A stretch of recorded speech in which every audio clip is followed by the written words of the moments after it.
नमस्कार। कैमूर पहाड़ी की तलहटी के पास जहां मैं खड़ा हूं, वहां पर कभी देसी शराब का बड़े पैमाने पर उत्पादन हुआ करता था। मैं ऐसा इसलिए कर रहा हूं कि आज भी उसके निशान देखे जा सकते हैं।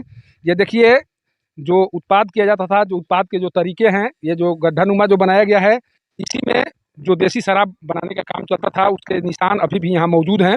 मैं वो बाकायदा दृश्य दिखाने की कोशिश कर रहा हूँ। कुछ उपकरण भी हैं जिसके माध्यम से शराब तैयार किए जाते थे, वो भी यहाँ पर बिखरा पड़ा हुआ है।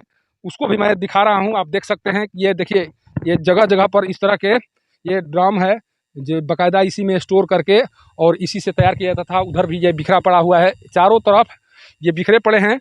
और ये बताता है कि यहाँ पर कभी किसी समय में बड़े पैमाने पर देसी शराब का उत्पादन हुआ करता होगा। और इस उत्पादन के बदौलत ही जब जो शहरों में जो खेपे पकड़ी जा रही थी, जो शहरों में जिस तरह से सप्लाई होता था, इसी तरह के भट्टियों से शराब बनकर जाता था और शहरों में इसका सप्लाई होता था। लेकिन कहा यह जा रहा है कि जब से पुलिस कप्तान आशीष भारती ने योगदान दिया है और जिस तरह से उनके द्वारा अभियान चलाया जा रहा है, उसी अभियान का असर है कि इस पहाड़ी के तलहटी में भी शराब जो बनाने वाले कारोबारी हैं, उनके अंदर में दहशत पैदा हो गया है और इस तलहटी में भी शराब बनाने का काम समाप्त हो चुका है। ये बाकायदा देखिए कि यहाँ पर जिस कार्य को लेकर प्रसिद्ध था, मशहूर था, अब उस क्षेत्र में बाकायदा देखिए खेती बाड़ी का कार्य शुरू हो गया है। लगातार यहाँ पर किसान कार्य कर रहे हैं। लेकिन जिस जिस क्षेत्र के रूप में इसे जाना जाता था, वो क्षेत्र शराब के उत्पादन का गढ़ हुआ करता था। लेकिन एसपी की काबिलियत कहें, एसपी की धमक कहें, उनके बदौलत ये संभव हो सका है कि अब ये क्षेत्र शराब उत्पादन से मुक्त हो चुका है और इधर किसान स्वतंत्र होकर खेतीबाड़ी कर रहे हैं। इसके लिए आशीष भारती जो यहाँ के पुलिस कप्तान हैं, वो बधाई के पात्र हैं।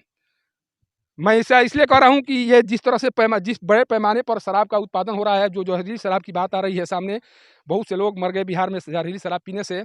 अगर इस तरह के उत्पादन होते तो हो सकता था कि रोहतास में भी जहरीली शराब से मौतें सामने आ सकती थी। लेकिन जिस तरह के कारनामे और जिस तरह से कौशल का परिचय यहाँ के एसपी के द्वारा दिया गया है, उसे साफ लग रहा है कि अब शराब कारोबारी जो भी इस तरह के शराब के उत्पादन में लगे हुए थे, वो अब इस तरह के कार्य को छोड़कर अपना अन्य धंधा अपना लिए हैं। और ये इसका जीता जागता सबूत है, उदाहरण है। और ये गड्ढा बता रहा है कि बहुत दिनों से यहाँ पर शराब उत्पादन का कार्य बंद है और ये सब कारनामा एसपी आशीष भारती के द्वारा कर दिखाया गया है। और अगर इसी तरह से एसपी आशीष भारती के द्वारा काम किया जाता रहा तो वह दिन दूर नहीं जब इस क्षेत्र को पूरी तरह से शराब उत्पादन से मुक्त कर दिया जाएगा और वो दिन जल्द ही आने वाला है। कैमूर पहाड़ी की तलहटी से पब्लिक न्यूज़ के लिए सत्येंद्र चौबे की रिपोर्ट।